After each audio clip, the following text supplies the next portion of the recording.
Topper's secret of cracking NEET PG. No one will tell you their own core strategy, but in this video, आज इस video में मैं आपको बताऊंगा कि वो कौन सी स्ट्रेटजीज़ हैं। देखिए, तैयारी तो सभी लोग करते हैं, लेकिन जो स्ट्रेटजीज़ होती है वो टॉपर की अलग होती है और जो एवरेज स्टूडेंट है उसकी अलग होती है। तो मैं इसमें आपको इस वीडियो में बताऊंगा कि आप कौन सी स्ट्रेटजीज़ जो है वो अपना के आप अपनी प्रिपरेशन को बूस्ट कर सकते हो और एक अच्छा रैंक ला सकते हैं नीट पीजी में। तो अगर आपने मेरे चैनल को सब्सक्राइब नहीं किया है तो आप इसे सब्सक्राइब कर सकते हैं। इस चैनल पे मैं नीट पीजी से रिलेटेड टिप्स एंड स्ट्रेटजीज़ के रिगार्डिंग वीडियोस बनाता हूँ। So let's start today's video. First thing what topper do is they do whole syllabus, they prepare whole syllabus, they do not leave any subject। और जो average student होता है वो क्या करता है, कुछ सब्जेक्ट्स उसके लास्ट तक पूरे ही नहीं होते। तो उससे क्या होता है कि जो इजी क्वेश्चन है, जो रिमेनिंग उसने सब्जेक्ट नहीं किए, उसके इजी क्वेश्चन भी वो छोड़ के आ जाता है।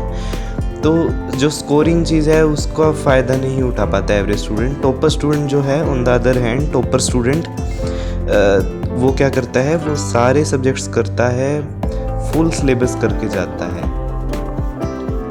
तो उसके लिए टाइम खुद अपना उस हिसाब से ही मैनेज करता है, ऐसा नहीं है कि उसका कहीं लैग कर रहा होता है सिलेबस। तो इसमें हम इस वीडियो में हम क्या करेंगे कि टॉपर क्या करता है, एवरेज स्टूडेंट, उनमें डिफ्रेंशिएट कर रहे हैं। Next is the revision of note several times. अब एवरेज स्टूडेंट है वो तो क्या करता है कि उसकी रिवीजन पूरी नहीं हो पाती एक बार भी नोट्स की। उसका सिलेबस, कई बार तो कुछ बच्चों का तो सिलेबस ही पूरा नहीं हो पाता, रिवीजन तो दूर की बात है। तो on the other hand topper क्या करता है, he revise his notes several times. उसको क्या होगा, एक बेसिक आइडिया, बेसिक ओवरव्यू ज़रूर होगा हर एक डिजीज़ के बारे में। ऐसा नहीं है कि वो at a point of time वो बिल्कुल ब्लैंक हो जाएगा किसी क्वेश्चन पे।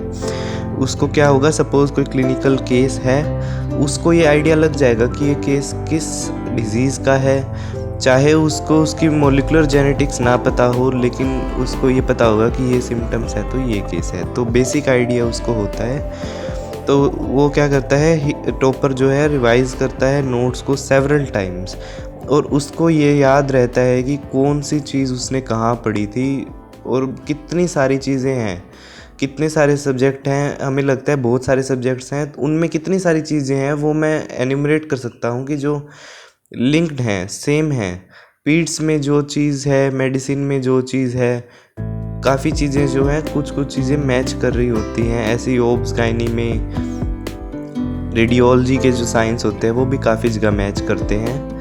तो इससे क्या होता है कि एक इंटीग्रेटेड आप रिवीजन करते हैं तो आप बहुत सक्सेसफुल होने के चांस बढ़ जाते हैं। तो रिवीजन ऑफ नोट्स आपको सेवरल टाइम्स करना है। ज़रूरी नहीं कि आपको हर एक लाइन याद हो, लेकिन आपको बेसिक आइडिया होना चाहिए।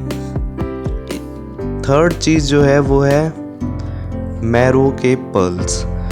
अब हम बहुत सारा पढ़ लेते हैं, लेकिन उसमें से काम की चीज़ तो बहुत ही कम होती है। तो टॉपर क्या करता है कि डजंट मीन कि सिर्फ आप मैरो पर्ल्स ही करें। कहने का मतलब है कि जो वैल्यू पॉइंट्स होते हैं, जो हाई यील्ड पॉइंट्स होते हैं, वो उन पे ज़्यादा फोकस करता है topper, rather than road learning. और जो एवरेज स्टूडेंट होता है वो रोड लर्निंग करता रहता है, उसको खुद नहीं पता चलता कि वो क्या पढ़ रहा है उसके अंदर, और उसके अंदर जो काम की चीज़ होती है वो छोड़ देता है, बाकी सारा याद कर लेता है। तो उससे क्या होता है कि पढ़ा तो है उसने, लेकिन उसके मार्क्स नहीं आ रहे।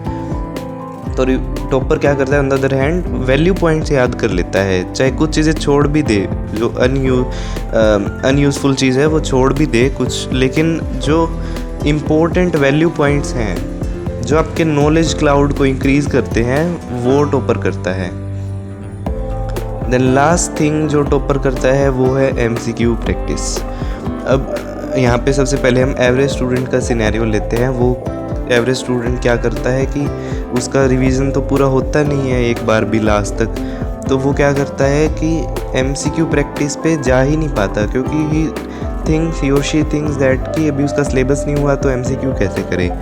लेकिन on the other hand topper ने क्या किया, टाइम मैनेज किया, रोट लर्निंग नहीं की, जल्दी जल्दी रिवीजन की और वैल्यू पॉइंट्स पे इम्पोर्टेंस दिया।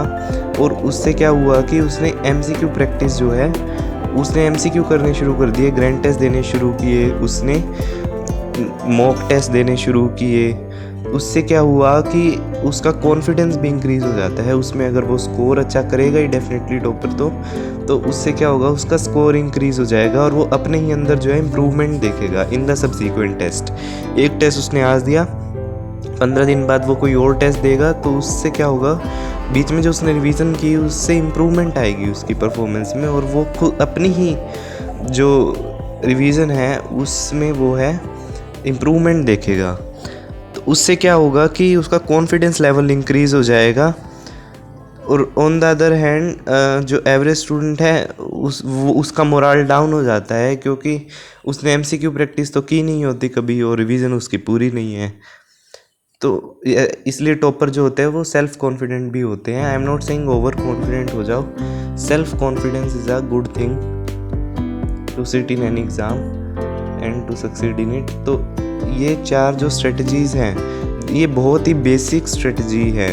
डजंट मीन वो टॉपर कुछ बहुत ज़्यादा अलग चीज़ कर लेता है, वो उसी चीज़ को जो है अलग तरीके से करता है। और इससे क्या होता है कि ये जो बेसिक स्ट्रेटजी है, नेचुरली जो एवरेज स्टूडेंट है वो अपनी प्रिपरेशन को टाइम कम दे रहा है, अपनी नीट PG की प्रिपरेशन को टाइम कम दे पा रहा है। लेकिन जो टॉपर है वो टाइम भी देता है और उसको इफ़ेक्टिव बनाता है। तो ये थी 4 स्ट्रेटजीज़ जो टॉपर की स्ट्रेटजीज़ है टॉपर बनने के लिए। अगर आपको ये वीडियो अच्छा लगे तो आप मेरे चैनल को सब्सक्राइब कर सकते हैं और बेल आइकन को प्रेस कर सकते हैं। Thank you.